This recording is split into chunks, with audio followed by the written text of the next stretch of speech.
Share market की बात करें तो कौन-कौन से सेक्टर्स आपको लगते हैं कि अच्छा परफॉर्म कर सकते हैं इन 2024? जी, एक तो मेरा ऐसा मानना है कि ये वाला जो स्टॉक मार्केट का जो बबल बन रहा है, ये हमारे पिछले 20-30 सालों के सारे बबल्स से बहुत ज़्यादा डिफरेंट है, ओके। बहुत ज़्यादा मुख्तलिफ है।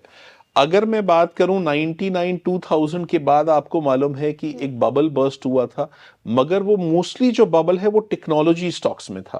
राइट। अगर मैं 2007-8 की मैं बात करूं, हुँ, तो जो एक्चुअल जो सबसे बड़ा जो बबल था वो यूएस और यूके और यूरोपियन हाउसिंग में था और बैंकिंग और फाइनेंशियल सेक्टर में था। हुँ, उसके अलावा बहुत सारे जो सेक्टर्स थे वहां पे बबल नहीं था। मुझे इंडिया में कोई बबल नहीं हुँ, दिखता था 2008 में। मुझे चाइना में भी कोई बबल नहीं दिखता था 2008 में। मगर यही अगर मैं 2023-24 की मैं बात करूं, तो मुझे जो है अक्रॉस द बोर्ड मुझे बबल दिख रहा है। मुझे लग रहा है कि इकोनॉमी में भी जो है वो स्लो डाउन रिसेशन आएगा, स्टॉक मार्केट्स में बड़ा फॉल आएगा और ऐसे माहौल में बहुत मुश्किल होगा अपने आप को शेयर मार्केट में निवेश रहते हुए अपने आप को लॉस से बचाना, वेरी क्योंकि ट्रू। प्रैक्टिकली हर चीज बहुत ज्यादा ओवर वैल्यूड है। हुँ, हुँ, अगर मैं 2023 की बात करूं, हुँ। तो एफएमसीजी जो सेक्टर है हमारा, सॉरी। निफ्टी एफएमसीजी वो 26% बढ़ा है। हुँ, अगर मैं फार्मा की बात करूं तो वो 32% बढ़ा है। हुँ, तो वो सेक्टर्स जो कि हम आम तौर पे सोचते हैं कि भाई हम इनके पीछे छुप सकते हैं हुँ, और ये डिफेंसिव सेक्टर्स हैं और ये हमें जो है वो नुकसान से बचा लेंगे अगर हम इसमें अपना निवेश जारी रखते हैं, हुँ, आज की तारीख में मुझे वहां पर भी कोई बहुत ज्यादा सेफ्टी या बहुत ज्यादा जो प्रोटेक्शन है मुझे नहीं दिख रही है, क्योंकि ओके। ऑलरेडी बहुत सारे फंड मैनेजर्स उनके पीछे छुपने की कोशिश कर रहे हैं।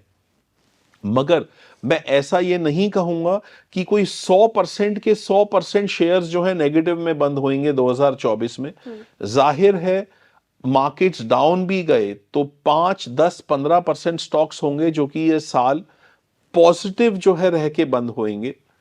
मैं इंडिविजुअल स्टॉक्स की तो मैं बात नहीं करना चाहूंगा, मगर मैं आपको ये कह सकता हूं अगर आप केमिकल सेक्टर की बात करें, हुँ, तो हमारे पास ऐसे कई ब्लू चिप्स हैं केमिकल सेक्टर में जो कि इस साल या तो नेगेटिव रहे हैं या फिर अगर पॉजिटिव भी रहे हैं तो वो कहीं ना कहीं एवरेज जो वो बढ़े हैं वो तकरीबन 8 10 12% के करीब बढ़े हैं।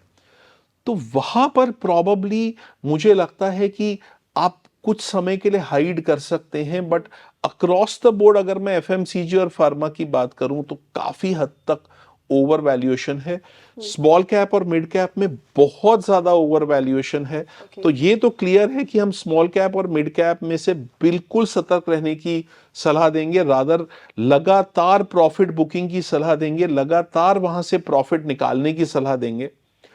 लार्ज कैप्स में मुझे लगता है कि नुकसान कम होएगा compare to small cap and mid cap. Okay. तो लार्ज कैप्स बेहतर रहेंगे स्मॉल कैप और मिड कैप से।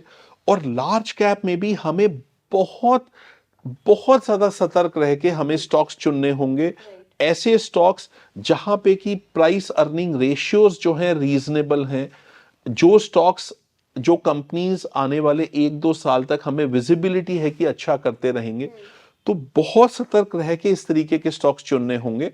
और मैं समझता हूं कि केमिकल्स में, यूटिलिटी सेक्टर में हमें अभी भी उस तरीके के कुछ स्टॉक्स देखने को मिल जाएंगे।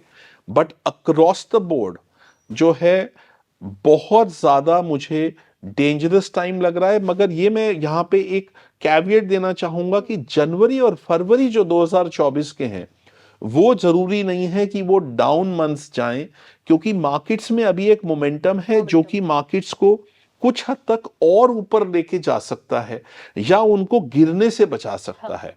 मगर एक बार साल के ये शुरू के 2 महीने निकल जाएं तो मुझे लगता है कि डाउनसाइड रिस्क जो है वो बहुत ज्यादा बढ़ जाएगा और अपसाइड जो पोटेंशियल है वो काफी हद तक जो है वो संकुचित रह जाएगा या श्रिंक कर जाएगा। ओके, तो बेस्ट इन्वेस्टमेंट्स क्या हो सकती हैं अगले साल?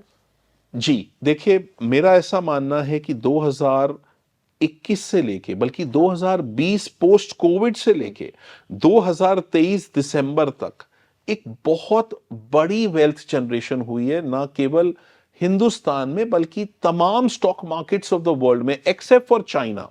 हाँ, बहुत बड़ी वेल्थ जनरेट हुई है, और वो पब्लिक लिस्टेड इक्विटीज के स्पेस में भी हुई है, काफी हद तक प्राइवेट इक्विटीज स्पेस में भी हुई है। इवन कमोडिटीज में अगर मैं पोस्ट कोविड के लेवल्स देखूं तो आज वहां से हम लोग काफी अप हैं। अगर मैं डेट की बात करूं तो कॉर्पोरेट हाई यील्ड डेट में भी वेल्थ जनरेशन हुआ है। मगर मेरा ऐसा मानना है कि अब वो समय आ गया है कि हम अभी से लेके फरवरी तक हम अपने आप को जो है बहुत ज्यादा सेफ जोन में ले जाएं। बिल्कुल। जिन एसेट क्लासेस में बहुत बड़ी वेल्थ क्रिएशन हुई है पिछले 3-3.5 साल में पोस्ट कोविड में, हमें वहां पे धीरे धीरे करके प्रॉफिट बुक करना है। हमें अपना निवेश वहां पे कम करना है, चाहे वो शेयर मार्केट है, चाहे वो हाई यील्ड बॉन्ड्स हैं, चाहे वो कमोडिटीज हैं, चाहे वो ईएम करेंसीज हैं, चाहे वो ईएम इक्विटीज हैं, चाहे वो इंडियन इक्विटीज हैं, इंडियन स्मॉल कैप है, मिड कैप है, इंडियन प्राइवेट इक्विटी है। हर जगह हमें अभी से लेके फरवरी एंड तक हमें हर राइज पे हमें अपना जो है प्रॉफिट बुक करना है। We have to take money off the table, okay. और फिर हमें उसको निवेश कहां पे करना है। मुझे ऐसा लगता है कि जो long term high quality fixed income है, जैसे गवर्नमेंट ऑफ इंडिया बॉन्ड्स जो कि मैच्योर हो रहे हैं 2035-2040 में, मुझे लगता है कि वहां पर हमें ब्याज की दरें जो हैं वो धीरे धीरे करके कम होएंगी। तो वहां पे हमें डबल डिजिट रिटर्न मिलेगा आने वाले साल 2 साल में। ओके। तो वहां पे आप जो है निवेश कर सकते हैं। ऑलराइट। हम लोग गोल्ड पे जो है हम लोग अभी भी बहुत बुलिश हैं। गोल्ड इस टाइम तकरीबन कोई 63,000 समथिंग का भाव चल रहा है एमसीएक्स में। मेरा ऐसा मानना है कि ये साल खत्म होने से पहले 2024 ये भाव जो है आपको 72 से लेके 75,000 तक आपको देखने को मिल सकता है। तो 20% एप्रिसिएशन का स्कोप वहां पे है। आपको जो है वो fixed income long term high quality fixed income में 10 से लेके 12% का आपको एप्रिसिएशन पर एनम आपको अगले 2 साल में देखने को मिल सकता है। और कुछ ऐसे स्टॉक्स हैं जैसा मैंने कहा जहां पे अभी ओवर वैल्यूएशन बहुत ज्यादा नहीं है। अगर आपको लाजमी है कि आपको स्टॉक्स में अपना कुछ पोर्शन ऑफ द पोर्टफोलियो अगर रखना ही रखना है, तो ऐसे अभी भी स्टॉक्स हैं जहां पे प्रॉबेबली आपका जो डाउनसाइड है वो बहुत ज्यादा नहीं होगा। तो ये कुछ एसेट क्लासेस हैं जहां पे आप इन्वेस्ट कर सकते हैं। इसके अलावा तमाम एसेट क्लासेस में अभी से लेके फरवरी एंड तक हमें जो है हम लोगों को सलाह देंगे कि आप धीरे धीरे करके प्रॉफिट बुक कीजिए।